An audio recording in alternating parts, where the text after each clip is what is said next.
Queridos ciudadanos del mundo, ¿cómo se encuentran el día de hoy? Bienvenidos una vez más a este hermoso espacio llamado Civis Mundial. Un lugar para los que no son ni de aquí ni de allá, sino de por allá. El día de hoy me encuentro saturada de información, así que me gustaría platicarles sobre un derecho que es fundamental para ejercer la democracia, y es el acceso a la información. Me refiero a esta facultad con la que contamos todos los ciudadanos del mundo para poder solicitar gratuitamente cualquier información que haya sido generada, administrada o en posesión de las autoridades públicas, quienes tienen la obligación de entregar esta información sin necesidad de que la persona que la esté solicitando tenga que dar datos personales o tenga que justificar por qué quiere esta información. A pesar de que el acceso a la información es considerado como un derecho humano universal, al día de hoy únicamente 125 países en el mundo ejercen este derecho y la mitad de ellos no lo ejerce de manera correcta. Por ejemplo, existen países como Mongolia, Nepal o Vietnam que cuentan con un sistema burocrático en donde se les exige a las personas que soliciten información que proporcionen datos personales como su nombre, dirección y sobre todo tienen que justificar por qué quieren acceder a esta información. Esto puede resultar intimidante y por ende puede desanimar a que las personas ejerzan su derecho a la información.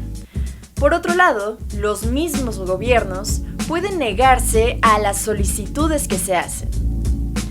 También existen otros países como India, Eslovaquia, Arabia Saudita o Siria, en donde es común que aquellas personas que difundan información en plataformas públicas sean asesinados o, en el mejor de los casos, agredidos físicamente o amenazados. Y esto es algo muy grave porque digamos que el acceso a la información es una manera en la que los gobiernos pueden garantizarle a sus ciudadanos que no hay corrupción. Además, sirve como una herramienta para que nosotros, los ciudadanos, podamos ejercer un voto consciente e informado y además podamos alzar la voz cuando se presente algún tipo de injusticia. Pero bueno, dentro de estos 125 países, cada uno cuenta con sus propias peculiaridades en cuanto a la forma en la que ejerce el derecho de acceso a la información. Y el día de hoy me gustaría que platicáramos sobre la manera en la que este derecho humano se ha ejercido en México.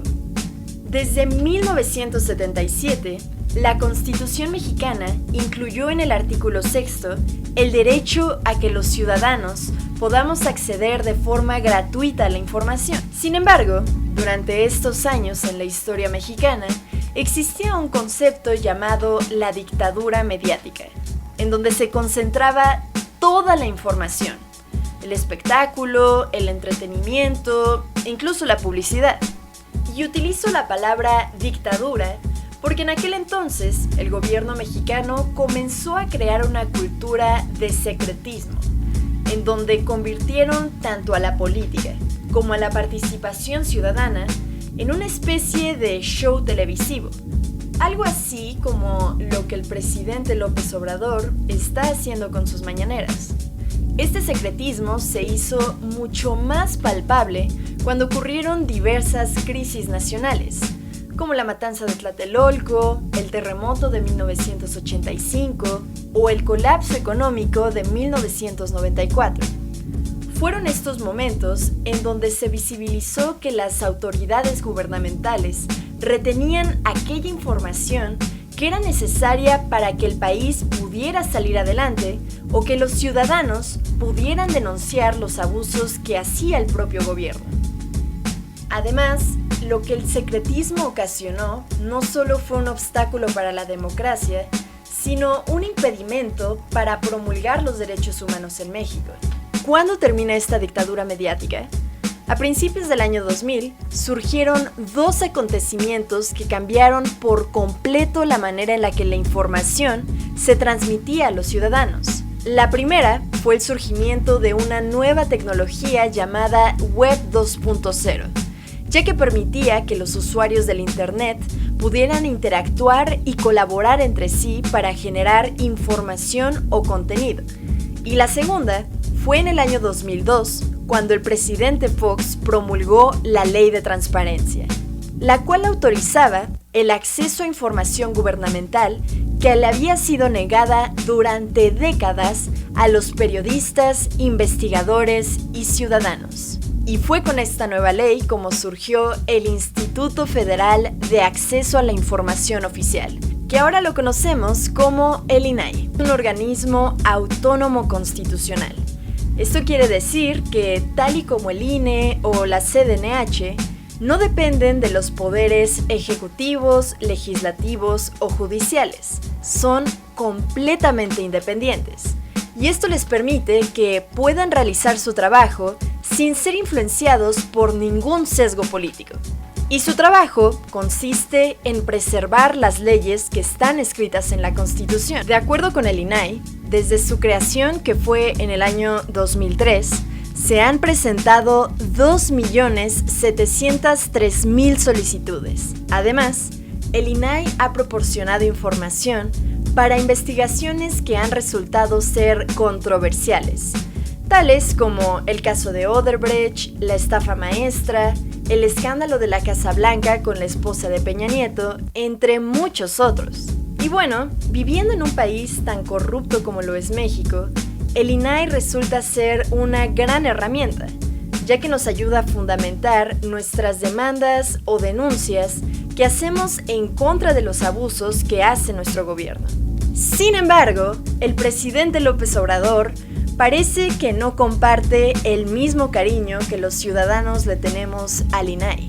La desaparición de órganos autónomos como el INAI es algo que el presidente López Obrador había comentado desde el año 2018, que fue el año en el que asumió el cargo de la presidencia. Y hace algunos días, nuestro presidente López Obrador comentó en una de sus mañaneras 3 argumentos por los cuales el INAI debería de desaparecer. El primero es que hay dependencias que podrían hacer el trabajo que hace el INAI. La razón principal por la que la Secretaría Federal Pública no puede sustituir al INAI es porque no es un órgano que sea independiente del Poder Ejecutivo.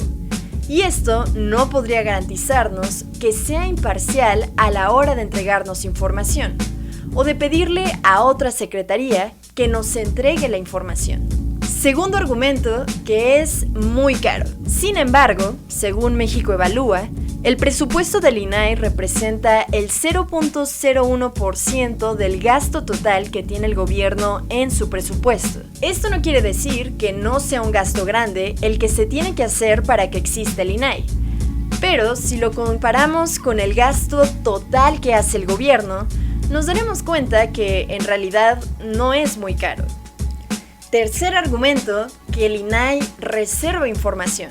Sin embargo, quien clasifica la información como reservada no es el INAI, sino los organismos o dependencias que manejan los recursos públicos. La única función que tiene el INAI es intervenir en favor de las personas cuando una autoridad no quiere entregar alguna información, o bien cuando la información que se entrega viene incompleta. Así que, como podemos ver, los argumentos que plantea el presidente López Obrador están algo fuera de la realidad. Y esto resulta preocupante no solo para los periodistas o investigadores, sino para todos los ciudadanos. Recordemos que el acceso a la información es fundamental para ejercer la democracia y prevenir la corrupción. La desaparición del INAI no solo representaría un retroceso en el ejercicio de los derechos humanos de México, sino un retroceso en la lucha contra la corrupción y el secretismo. Pero bueno, después de haberte explicado por qué es importante el derecho de acceso a la información, espero que la información de este video te haya empoderado. Muchas gracias por acompañarme y te veré hasta la próxima.